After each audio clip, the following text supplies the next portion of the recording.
रूप Singh, educator at Diamond National Public School. तो आज मैं आपसे डील करने जा रहा हूं best career option for you and your parent. अगर आप बच्चे हो तो आपके लिए क्या बेस्ट हो सकता है कैरियर ऑप्शन, और आपके बच्चों के लिए अगर आप पेरेंट हो तो क्या बेस्ट ऑप्शन आपका हो सकता है। तो मैं देखता हूं कि जो इंडिविजुअल बच्चे हैं जो आपके 11th में पहुंच गए हैं और साथ साथ जो उनके पेरेंट्स हैं उनके अंदर एक बहुत बड़ा डाउट रहता है कि किस फील्ड में या किस कैरियर ऑप्शन में हम अपने बच्चे को आपका फॉरवर्ड आगे बढ़ाएं। और जो मेंटर्स और प्रोफेशनल्स हैं वो भी एक इसकी क्लियरिटी नहीं दे पाते हैं, और ये तो उनका एक तरह से फर्ज है कि वो 9th या 8th क्लास से ही बताने लग जाए कि आपके बच्चे के लिए क्या बेस्ट है, आपके बच्चों को साथ साथ इंस्पायर करें कि आपको क्या बेस्ट है आपके लिए और आपको कैसे आगे बढ़ना है। क्योंकि जब तक आपके पास कोई विजन साइड नहीं होगा तब तक आपको बहुत प्रॉब्लम होगी। इसलिए आज मैं शुरू करता हूं एक टॉपिक, वो है आपका यूपीएससी। तो पहली बात, बहुत लोग कहते हैं मुझे आईएएस बनना है, मुझे आईपीएस बनना है, मुझे आईएफएस ज्वाइन करना है। तो बेसिकली एक पहला जो उनसे क्वेश्चन पूछा है कि आपको क्या करना होगा, तो मुझे आईएएस का पेपर देना होगा या आईपीएस का पेपर देना होगा। तो आईएएस और या आईपीएस का कोई पेपर होता ही नहीं है। पहली तो गलती आप लोग की है कि आईएएस या आईपीएस या आईएफएस इनका कोई पेपर नहीं होता है। तब आप कहोगे इनका पेपर नहीं होता तो कैसे बनते हैं? तो बेसिकली पेपर आपका यूपीएससी का होता है। कौन कराता है? आपका यूपीएससी, और उसका फुल फॉर्म है आपका union public service commission, union public service commission. और आपको इस बॉडी एक कॉन्स्टिट्यूशनल बॉडी है, ध्यान दीजिए एक संवैधानिक बॉडी है, और इसके बारे में आपको जानकारी प्राप्त करना है तो आप इसके ऑफिशियल वेबसाइट पे जा सकते हो, या फिर आप article 308 to 323 of constitution refer कर सकते हो। ठीक है, तो पहली चीज पेपर किसका होता है? यूपीएससी का, और आपका ये कॉन्स्टिट्यूशनल बॉडी है और यही एग्जाम कंडक्ट कराती है। और किसका एग्जाम कराती है? जो एग्जाम होता है यूपीएससी का, जिसे आप कहते हो सीएससी, सिविल सर्विसेज एग्जामिनेशन। क्या कहते हो आपको उसको? CSE, civil services examination. ये आपका कंडक्ट कराती है। कराता कौन है? यूपीएससी, और एग्जाम का नेम होता है सीएससी। ठीक है, आप इसमें आपका पेपर किस किस चीज के लिए होता है, किस किस पोस्ट के लिए? तो टोटल 24 जॉब्स या फिर पोस्ट आप कह सकते हैं। 24 तरह की पोस्ट या जॉब के लिए आपको पेपर होता है, और इसमें आपका किसके लिए होता है? Group A and group B की जॉब्स के लिए।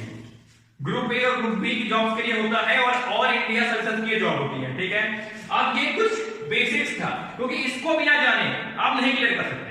आप गए आईएएस बनने के लिए और वहां पे आपने फॉर्म सब कुछ फिल कर दिया, और आपको यही नहीं पता है कि आपका बेसिक एग्जाम किसका होता है, आपका कौन कराता है, और आपको कौन कौन सी जॉब मिल सकती है। आपने सीएससी एग्जाम दिया तो आपको 24 तरह की जॉब मिल सकती है, केवल आईएएस नहीं।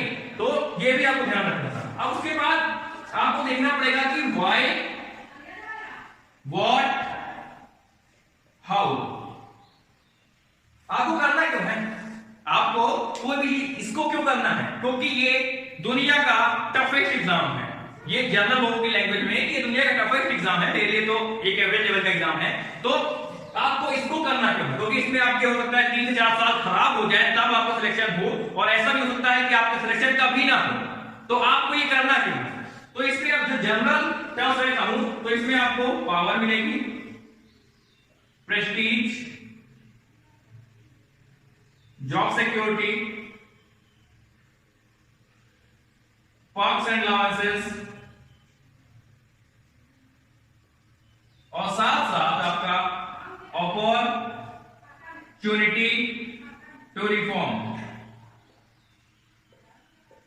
ये जनरल से आपकी बेसिक लैंग्वेज में हम कह सकते हैं कि आपको क्यों करना है। तो आपको पावर मिलेगा, आपको प्रेस्टीज, फेम मिलेगा, उसके बाद आपको जॉब की सिक्योरिटी होगी, और आप जो दुनिया में चाहते हो या सोसाइटी में चाहते हो कि ये चेंज करना है तो आपको चेंज कर सकते हो। बेसिक यही आपके मेन रीजन होते हैं कि आप इसको क्यों करो, और जब तक आपके पास कोई एक रॉक सॉलिड रीजन नहीं होगा तब तक आप इसको कर भी नहीं पाओगे। जब तक आप किसी के कहने पे या फिर कोई एक्सटर्नल फोर्स में, इसमें आपको ध्यान रखना है कि आपको इंटरनल फोर्स को देखना है कि मेरे दिल से आवाज आती है कि मुझे करना है तो करना है। चाहे वो आपके लिए फेम हो, पैसा। लोग कहते हैं कि आप पैसे के लिए नहीं कर पाओगे, लेकिन ऐसे भी लोग हुए हैं जो आपका इसी रीजन की वजह से सक्सीड हुए हैं। लेकिन बात का ध्यान रखना है कि जिस वजह से भी करना है वो रॉक सॉलिड होनी चाहिए, ठीक है। और आपको अगर दुनिया में चेंज करना है, इंडिया में चेंज करना है, तब भी आप इस चीज को, इस सर्विस को आप ऑप्ट कर सकते हो। तो हमारा व्हाई का रीजन ये हो गया कि हमको करना क्यों है, ठीक है। अब ये है क्या, तो है क्या कि हमने देखा कि आपका क्या क्या है, आपके मेन बेसिक फीचर्स हैं। और ये देखिए सबसे जो मेन चीज है कि आप जब भी इसको क्वालिफाई कर लोगे, जब भी आप इसको क्वालिफाई कर लोगे तो बहुत एक दिन में रातों रात आप चेंज हो जाओगे, एकदम नहीं हो जाओगे। नहीं का मतलब क्वालिफाई करने के पहले आप सिटीजन रहते हो। क्या रहते हो? Citizen of India.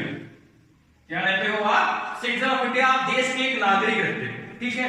और क्वालिफाई करने के बाद आप बन जाते हो स्टेट। अब आप कहोगे कि मैं राज्य बन जाता हूं क्वालिफाई करने के बाद, लेकिन इसके लिए आपको रिफर करना पड़ेगा आर्टिकल 12 ऑफ द कॉन्स्टिट्यूशन। मतलब आप स्टेट का जो बेसिक डेफिनेशन वो है कि आपके पास डिसीजन या आपके पास कुछ भी नई पॉलिसी, नए आपके स्कीम्स को फॉर्मुलेट करने की अथॉरिटी या पावर है।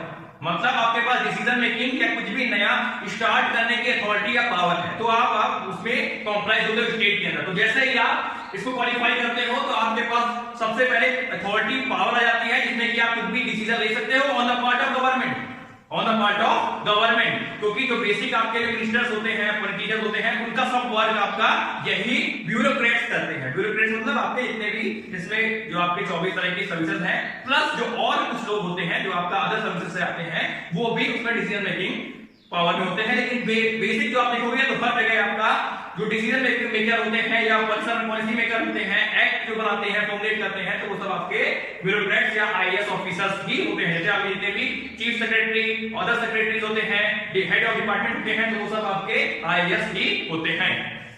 एलिजिबिलिटी देख लेते हैं कि आप कैसे कर सकते हो, कब कर सकते हो। तो बेसिक आपको 21 इयर्स के बाद, 21 इयर्स प्लस कि जो भी आपके एस्पिरेंट्स हैं, जो भी बच्चे हैं, वो आपका इसमें आपका क्लियर हो सकते हैं। पहली चीज 21 इयर्स। और आपका जो जनरल कैटेगरी के अगर आप हो तो आपको 6 अटेम्प्ट्स मिलते हैं। मतलब कि आप 6 बार परीक्षा बैठ सकते हो, उसमें आप किसी भी स्टेट में आप बैठ सकते हो। तो ये आपको याद रखना है। प्लस आपको क्या करना है, इसके साथ आप ग्रेजुएट होने चाहिए। आप एक ग्रेजुएट होना चाहिए फ्रॉम रिकॉग्नाइज्ड यूनिवर्सिटी। तो आप रिकॉग्नाइज्ड यूनिवर्सिटी से आप ग्रेजुएट होना चाहिए, ठीक है। उसके बाद आप जनरली एक सिटीजन ऑफ इंडिया होना चाहिए हर जॉब के लिए। और कुछ जॉब्स के लिए आपका अदर कंट्रीज के लोग जो भी आप इनहेबिट होकर आके रहने लगे हैं, उसके लिए भी आपके कुछ एग्जाम्पशंस हैं। लेकिन जनरली आपको क्या होना चाहिए, आप 21 साल तक होने चाहिए। उसके बाद आपके जो भी अटेम्प्ट्स हैं, 6 अटेम्प्ट्स जनरल को मिलते हैं। उसके बाद आपका ओबीसी हो गया, फिजिकली हैंडीकैप हो गए, अदर शेड्यूल्ड एसटी हो गया, एसटी के लिए आपका अदर इसमें छूट दी गई है आपका उनके अटेम्प्ट्स के लिए, उनकी एज के लिए। और साथ साथ इसमें आपका 4% का रिजर्वेशन भी लगता है।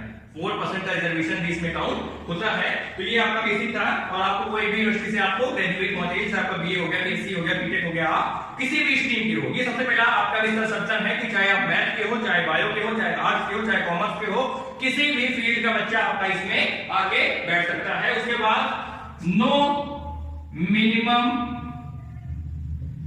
परसेंटेज, मतलब कोई परसेंटेज मिनिमम नहीं है कि आपको 60% होना चाहिए 12th में या 80% होना चाहिए। कोई ऐसा रूल नहीं है। आप अगर 50% है तब भी आप इसमें आगे कॉन्सीड कर सकते हो। और एक बात, जो पढ़ने में अच्छा है जरूरी नहीं कि वही इसमें आए। ज्यादातर रिकॉर्ड शो करते हैं कि जो एवरेज क्लास के हैं वो लोग भी इसमें काफी अच्छा करते हैं। और हिंदी और इंग्लिश कोई बैरियर नहीं है कि आप हिंदी मीडियम के हो तो ज्यादा अच्छा करोगे, इंग्लिश के हो तो ज्यादा अच्छा करोगे। लेकिन जो मेरा इंडिविजुअल ओपिनियन है कि अगर आप इंग्लिश के हो तो आपको 30 से 40% ज्यादा एडवांसमेंट या आपके ग्रोथ के चांस हैं और आपके सक्सेस के भी चांस ज्यादा है। ये जनरल लिटरल सी बात है। कहने वाले कहते हैं कि हिंदी मीडियम कोई बैरियर नहीं है, लेकिन थोड़ा सा इंग्लिश मीडियम वालों को, चाहे वो इंटरव्यू में हो, चाहे आपका जॉब के बाद जो आपका ग्रोथ होती है उसमें हो, तो इंग्लिश मीडियम वालों को हमेशा प्रायोरिटी मिलती है। ये एक एक्सेप्टेड फैक्ट है, ठीक है। तो अब देखते हैं कि आपका इसका पूरा पैटर्न कैसा होता है, इसका पूरा पैटर्न कैसा होता है। और उसका पैटर्न है तो बेसिक इसमें 3 चीज होती है। पहला आपका प्रीलिम्स, मेंस और इंटरव्यू। तो जनरल में देखते हैं तो प्रीलिम्स आपका इसमें आपके 2 पेपर होते हैं।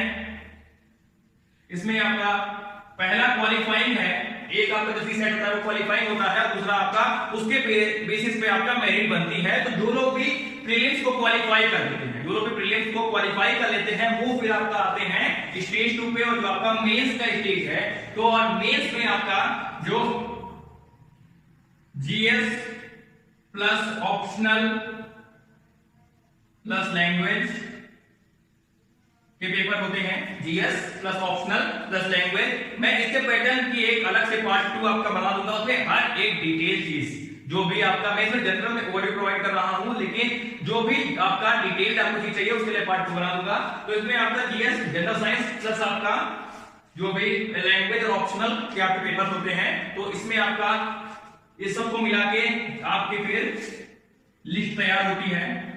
तो और जो भी लोग फिर इसमें आपका क्वालिफाई होते हैं, मतलब जो भी आपके टॉप बच्चे होते हैं, अराउंड 3000 बच्चे, वो आपका फिर जाते हैं इंटरव्यू स्टेज में। जो भी जाते हैं वो लोग इंटरव्यू स्टेज में, और जो इंटरव्यू को भी क्वालिफाई कर लेते हैं, फिल्टर होके आते हैं, फिर उनका आपका सर्विस अलॉटमेंट होता है।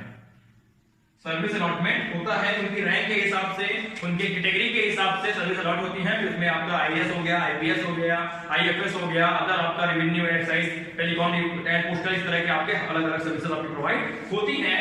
तो इस वीडियो में आपको एक ओवरव्यू देने का ट्राई कर रहा था कि ये आपका बेस्ट कैरियर है इस समय का आपका। तो आप एक माइंड मेकअप कर लीजिए, अगर आप खुद एक स्टूडेंट हैं और अगर आप पेरेंट हैं, तो आप इसको आप सीरियसली लीजिए कि फिर आपको इसमें कौन कौन से सब्जेक्ट को चूज करना है, किस पे ज्यादा वेटेड कराना है, तो हर एक चीज, क्योंकि इससे गोल्डन कैरियर आज की डेट में किसी भी और चीज में या फिर किसी भी और फील्ड में नहीं है इन एकेडमिक, क्योंकि और जितनी फील्ड्स हैं उसमें आपका हो सकता है कि एक्सीलेंस के चांस बहुत हो, लेकिन एकेडमिक फील्ड में इससे अच्छा ऑप्शन आपको नहीं मिलेगा।